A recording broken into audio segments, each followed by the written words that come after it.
Bishop nke Niger n'ụka Anglican bụ Right Reverend Owen Nwokolo akpọkugo ndị Knight n'ụka ka ha dịwanye uchu na ọrụ ijere Chineke na mmadụ ozi. Bishop Nwokolo bụ onye kwupụtara nke a n'okwuchukwu ya na ụka akara maka icheta ụbọchị nke ndị Knight nke afọ a nakwa ichenwu ha n'ihu Chineke ọzọ nke were ọnọdụ na All Saints Cathedral nke dị n'Ọnịcha.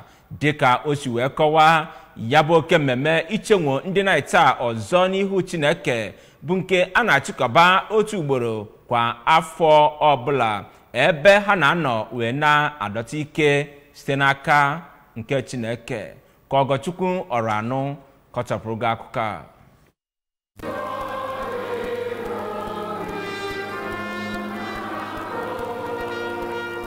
Bishop Nwokolo kọwara na ụbọchị ya bụ ndị Knight na mgbe ha ji Ekwenweela nkwa bụ oge ọzọ ha bụ ndị agha nke obe nwere iji wee nyochaa adịmma ha na Chineke ma werekwa onwe ha nyechi Chineke maka ịlụ ọlụ Chineke na nke mmadụ. O wee kọwaa ụzọ mmadụ ga-esi wee na-enweta ezigbo ihe site n'aka Chineke dịka inwe okwukwe, ichekwube na Chukwu, ịdị na-ayọ Chineke enyemaka oge ọbụla. Bishop Nwokolo ji obi aṅụrị wee kọwapụta na ụmụ akwụkwọ anabatara na University on the Niger maka agụmakwụkwọ 2023 na 2024 bụ nnọọ ndị natara n'ikem ọkacha ndị ga-agụ maka ahụ mmadụ na ihe gbasara ahụike.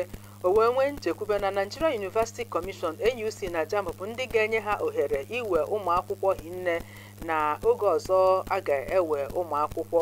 O wee yọọ ya bụ ndị Knight ka ha bụrụ ndị ga na-akwado ọlụ ha ji na ya bụ University n'Ụmụnya iji wee hụ na agụmakwụkwọ bụ nke na-aga siriri werere. O wee dụọ ya bụ ụmụ akwụkwọ ndị natara ọfụ ka ha bụrụ ndị ga-akpachara anya ha na-ebi ndụ ziri ezi n'ihi na ya bụ mahadum bụ nke ndị ụka nwe. N'okwu nnọọ ya, onye President Knights of St. Christopher Diocese on the Niger Sir Ikechukwu Ejelo kenere Chineke na ha nwa bụ ndị Knight bụ nnọọ ndị mepụtara ihe niile ha kwesịrị ime n'afọ gara aga ma kwupụta nkwado ha n'atụmatụ bishọp ha ji iji wee mee ka Diocese nke Niger bụrụ nke na-aga n'iru. Onye Chairman 2024 Family Day Planning Committee Dr. Jide Onyekwelu kọwara na ụbọchị Knights Family Day bụ ụbọchị abụọ ewepụtara iji wee nebe anya n'ihe kpetụtara ha ka ndị Knight, ezinụlọ, ihe nke mmụọ na nke ahụike. O kwukwazịrị na agbanyero ihe isi ike na ihe niile mechara n'ahọ gara aga na ha nwa bụ ndị agha nke obe bụ ndị bidoro ọfụma. Mgbe a na-agwa ndị ABS okwu, onye President Lady Knight na First Deputy President ya Dr. Ngozi Agbasimelo na Dr. May Obiokoye kọwara na Knights Family Day bụ nke na-enye ha ohere iji wee chịkọta mmụọ ha n'ihe gbasara ha ma bụrụkwa mgbe ha ji enenye anya n'etu ha ga-esi wee mee ka ezinụlọ ha bụrụ nke na-aga n'iru ya na ọdịmma obodo. Ya bụ ndị Knight karịrị 20 jikere nnọọ na uwe ha na ihe niile eji mara ha bụ ndị kwenwekwazịrị nkwa ma were onwe ha nyechi Chineke ebe ekpere ha ekpere ha jekwazie nye onyinye n'ụzọ pụrụ iche.